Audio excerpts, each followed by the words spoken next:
kung makikita nyo naman abot kamay lang. Ganyan kadali kumuha ng buko dito sa Siargao.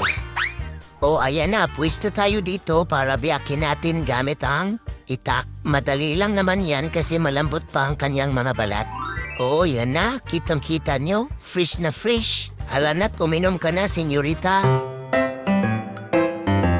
Paghinay sa blamang mana, kay basig ka hibotukan. Hala, simba ko kadugay mahuman. Tapos na. Yan, tamang-tama lang sa gulang. Tawag yan sa amin dito, punto na butong or boko. Silot naman ang tawag dyan sa ginawang parang kutsara. Gawa lang yan galing sa balat ng boko. Ang tawag naman dyan sa pagkain ng boko ay lamaw.